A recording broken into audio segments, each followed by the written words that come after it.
Welcome to your channel S4E classes. Dear students, आज के इस लेक्चर में हम लोग डिस्कस करने वाले हैं क्लास 11th का जो हमारा 6th लेक्चर है। वो इस लेक्चर के अंदर हम डिस्कस करेंगे प्रॉपर्टीज ऑफ क्रॉस प्रोडक्ट, जिसे आप लोग क्या कहते हो, वेक्टर प्रोडक्ट। तो चलिए शुरू करते हैं हमारा आज का लेक्चर। डियर स्टूडेंट्स, टॉपिक है आपके पास कि what are the various properties of cross product. पिछले लेक्चर में हम लोगों ने क्या किया था, क्रॉस प्रोडक्ट यानी इस वाली प्रोडक्ट जो पढ़ी थी, आपको याद होगा ए क्रॉस बी, हमने जो वो प्रोडक्ट जो इस तरह से डील की थी।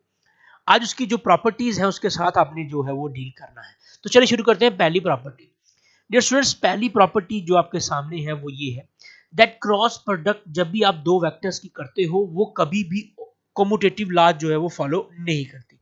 कैसे? डियर स्टूडेंट देखिए, आपको इस बारे में नॉलेज होगी, कम्यूटेटिव होती है कि अगर आप ए क्रॉस बी कर रहे हो तो वो जो है वो बी क्रॉस ए के बराबर आनी चाहिए, इसे लोग कहते हैं कम्यूटेटिव। जैसा कि हमने अपने डॉट प्रोडक्ट में पढ़ा था वो प्रूफ हो चुका था, but in case of cross product ये चीज जो है वो वेरीफाई नहीं होती है। तो डियर स्टूडेंट्स, समझने के लिए हम लोग एग्जांपल लेंगे। मैंने यहाँ ए वेक्टर ले लिया जिसका नाम मैंने डाल दिया i plus J plus 2k, ठीक है। और एक बी वेक्टर जो है वो भी मैंने ले लिया जिसका मैंने नाम डाल दिया i minus J plus 2k, ठीक है। सेम टू सेम डाल दिया मैंने ताकि इजी रहे। हम एक बार में निकालेंगे ए क्रॉस बी। डियर स्टूडेंट्स, ए क्रॉस बी निकालने के लिए मैंने क्या किया, आई जे के यहाँ लिख दिया एज पर रूल के हिसाब से। यहाँ इसके coordinates 1 1 and 2 and here 1 minus 1 and 2, तो इक्वल्स टू आई। यहाँ से ये छोड़ा तो ये बन जाएगा 2 माइनस माइनस प्लस 2 माइनस जे, यहाँ आ गया, इसको इसको करके 2 और ये माइनस 2, ठीक है, प्लस आपका के आ गया, तो ये -1 और यहाँ भी -1। क्लियर? तो ये आपका बन जाएगा 4i कैप, ये 2 0, तो -2k कैप, ठीक। अब हम क्या निकालने वाले हैं, अब हम निकालने वाले हैं B cross A. So dear student, B cross A के लिए दोबारा टेबल बनाएंगे, ये वाला, ये बना रही है बी क्रॉस ए। तो बी क्रॉस ए में हम लाएंगे -1 2 1 1 एंड 2, ठीक है। तो आई कैप बाहर, इसको इसको -2 ठीक है, माइनस जे, तो 2 -2, ठीक है, प्लस के, तो 1 + 1, ठीक है स्टूडेंट्स। तो ये आंसर आ जाएगा -4i कैप, और साथ में आपका आंसर आ चुका है यहाँ पर +2k कैप, ठीक है। अगर आप इसको ध्यान से देख पा रहे हैं तो आपको ये रिजल्ट इसमें से मिल रहा होगा कि जो a क्रॉस b है is not equals to b cross A. So ये वो प्रॉपर्टी है जो आपकी क्रॉस प्रोडक्ट जो है वो फॉलो नहीं करती। तो this is your first property. I hope आप लोगों को समझ लगी होगी। सो डियर स्टूडेंट्स, नेक्स्ट हमारी है कि क्रॉस प्रोडक्ट जब भी आप दो वेक्टर्स की करते हो वो डिस्ट्रीब्यूटिव हो जाती है अगर आप एडिशन कर रहे हो। तो इस प्रॉपर्टी का मतलब क्या है, देखिए स्टूडेंट ध्यान से, इसका मतलब क्या है, अगर आप देखिए, अगर आप क्या करते हो, क्या करना आपने, अगर आप जो है वो ए की जो है वो मल्टीप्लाई कर रहे हो वेक्टर की with B vector plus C vector, तो इसको आप रिप्रेजेंट कर सकते हो A vector cross B vector, बीच में ये प्लस, और B vector A vector multiply by C vector से, ठीक है। आई होप आप लोगों को समझ लगी। ये बहुत ही इजी प्रॉपर्टी है। प्रॉपर्टी आपको ये कहती है कि आप जो है वेक्टर्स की जो एडिशन होगी, ठीक है, एडिशन होती है जो, उसके अंदर आप दो वेक्टर को डिस्ट्रीब्यूटिव प्रूव कर सकते हो बाय यूजिंग क्रॉस प्रोडक्ट। यानी आप ए वेक्टर की अगर क्रॉस करते हो बी प्लस सी से, so you can write it as a cross b, बीच में ये प्लस आ जाएगा, और a cross c. This is your second property of the vector product. I hope आप लोगों को क्लियर होगी।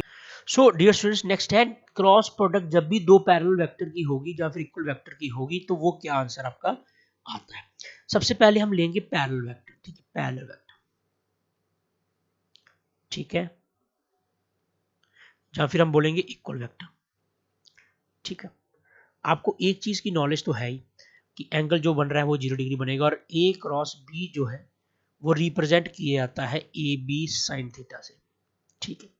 अगर आपका थीटा जो है वो 0 हो तो आपको पता है ए बी क्रॉस बी जो है वो 0 के बराबर रहता है, मेरी बात समझ लगी आप लोगों को। इसका मतलब ये हुआ कि अगर दो वेक्टर आपके जो हैं जहाँ तो वो इक्वल है जहाँ फिर पैरेलल है, उस केस में जो ए क्रॉस बी आएगा वो उसके बराबर आता है 0 के बराबर। अगर 0 के बराबर आता है तो डियर स्टूडेंट्स का आंसर क्या आ जाएगा 0। तो अब यहाँ लिख दोगे कि जब भी दो वेक्टर जो हैं वो मल्टीप्लाई होंगे, क्रॉस प्रोडक्ट होगी, तो आपका आंसर कितना आ जाएगा 0। यानी आप आई क्रॉस आई करते हो, चाहे आप जे क्रॉस जे करते हो, चाहे आप के क्रॉस के करते हो, आपका आंसर जब 0 आएगा। ठीक है, because angle between these unit vectors are 0। Clear. So next property हमारे पास है दैट क्रॉस प्रोडक्ट जो होती है वो क्या होती है डियर स्टूडेंट्स, दो परपेंडिकुलर वेक्टर्स की क्या होती है। अब आपको दिमाग में एक बात आ चुकी होगी। देखिए इस केस में क्या होगा, देखिए एक समझ लीजिए यहाँ है, यहाँ आई एक्सिस आई कैप है, यहाँ समझ लीजिए जे कैप है, दोनों के बीच में एंगल कितना है 90 डिग्री। अब मान लीजिए दो वेक्टर को जो है वो आप लोग क्या कर रहे हो, ए क्रॉस बी निकाल रहे हैं। जिस केस में आप निकालते हो तो इसका क्या आंसर आने वाला है, A B sine 90 degree. Sine 90 की वैल्यू 1, तो ए बी इंटू आपको पता है यहाँ क्या आता है, एन कैप आता है। Where N cap is the, ये इसका होता है यूनिट वेक्टर, और ये जो यूनिट वेक्टर होता है ए एंड बी के बीच का एंगल होता है, यानी इन दोनों को क्या होता है, परपेंडिकुलर। तो इसका जो आंसर आता है आपको पता है, जब भी आप आई क्रॉस जे करते हो तो वो आता है, जैसे आई की वैल्यू 1 आ गई, जे की वैल्यू 1 आ गई, साइन 90 डिग्री आता है, और साथ में आता है आपका के कैप। समझ लगी आप लोगों को, क्योंकि मैंने कहा था आपको क्लॉकवाइज जो है मल्टीप्लिकेशन होती है इसकी, आई जे और के की। अगर आप आई और जे की मल्टीप्लाई कर रहे हो, आंसर आपको क्या मिलने वाला है, के। अगर आप जे और के की कर रहे हो, आंसर आपको मिलने वाला है आई। ठीक है, इस तरह से जो है वो मल्टीप्लिकेशन जो है वेक्टर की रहती है। तो डियर स्टूडेंट्स आपको यहाँ से ये क्लियर हुआ है कि अगर आप ए क्रॉस बी को मल्टीप्लाई करते हो तो आंसर आपका जो है वो के कैप के अंदर आता है, यानी इस दोनों के परपेंडिकुलर जो तीसरा वेक्टर होता है यूनिट वेक्टर, वो फॉलो करता है। अगर आप क्लॉकवाइज जो है वो मल्टीप्लाई करते हो तो आंसर जो है वो आगे वाला टर्म आती है। अगर आप एंटी क्लॉकवाइज जो है मल्टीप्लाई करते हो तो उससे पीछे वाली टर्म आती है, मतलब फॉलो करता है इस तरह से, आप ऐसा मान लीजिए। ठीक है, तो अगर आप इस तरह से करते हो तो ये दो तरीके जो है वो मल्टीप्लिकेशन के इसके अंदर। आई होप आप लोगों को प्रॉपर्टी जो है समझ लग रही होगी। चलिए एक और प्रॉपर्टी करेंगे कि क्रॉस प्रोडक्ट आप रेक्टेंगुलर कंपोनेंट्स की टर्म में जो है वो कैसे करते हैं। सो डियर स्टूडेंट्स ये आपको बताने की जरूरत नहीं है, तो मैं फिर भी आपको एग्जांपल ले दूंगा। देखिए इस तरह से कंपोनेंट होते हैं, ए एक्स इंटू आई कैप प्लस ए वाई इंटू जे कैप प्लस ए का जेड कंपोनेंट वाला के कैप, और बी वेक्टर जो होती है वो होती है बी का एक्स इंटू आई कैप प्लस बी का वाई इंटू जे कैप प्लस बी का जेड इंटू के कैप।